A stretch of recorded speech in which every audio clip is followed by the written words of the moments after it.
ஜிஎஸ்டியால் ஒன்றிய அரசினுடைய பல கொள்கைகளால் பல்வேறு பாதிப்புகளை சந்தித்து கொண்டிருக்கிறது.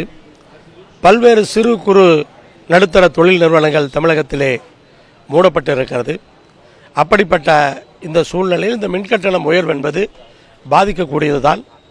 அரசு கருணையோடு மறுபரிசீலனை செய்ய வேண்டும் என்பது எங்களுடைய கோரிக்கை.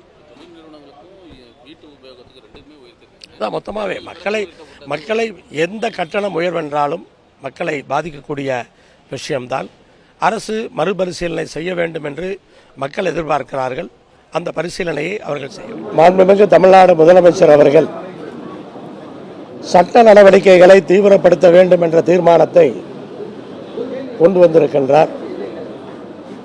ஒருமனதாக அனைத்து கட்சிகளும் அதை ஆதரித்திருக்கின்றோம். தமிழ்நாடு அரசு காவிரி நீரை பெறுவதற்கு என்ன முடிவுகள் எடுத்தாலும் எல்லோரும் ஆதரிக்கிறோம் என்ற கருத்தை தான் கூட்டத்திலே வலியுறுத்தி இருக்கிறோம். கர்நாடக அரசை பொறுத்தவரை ஒரு பக்கம் உச்சநீதிமன்றத்தை மதிப்பது கிடையாது, காவிரி ஆணையத்தையும் மதிப்பது கிடையாது. இன்னொரு பக்கம் அவர்களுடைய விவசாய பரப்பை அதிகப்படுத்திக் கொண்டே இருக்கிறார்கள். நீரேற்று பாசனத்தின் மூலமாக பாசனம் பெறுகிற அந்த பரப்பளவை அதிகப்படுத்துகிறார்கள். ஆனால் இன்னொரு கருத்தையும் சொல்லி இருக்கிறோம். ஒரு பக்கம் நாம் சட்ட போராட்டத்தை நடத்தி கொண்டிருந்தாலும் தமிழ்நாட்டிலே நீரேற்று பாசனத்திற்கு அனுமதிகளை தாமதப்படுத்தக்கூடாது.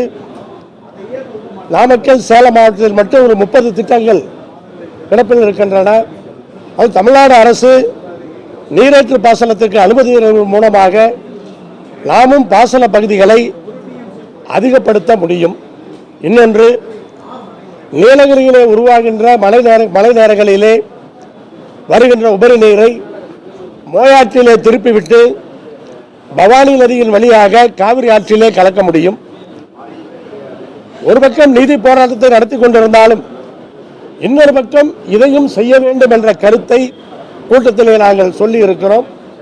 மொத்தத்தில் தமிழ்நாடு அரசு முன்னெடுக்கிற அத்தனை முயற்சிகளுக்கும் கொங்குநாடு மக்கள் தேசிய கட்சி துணை நிற்கும்.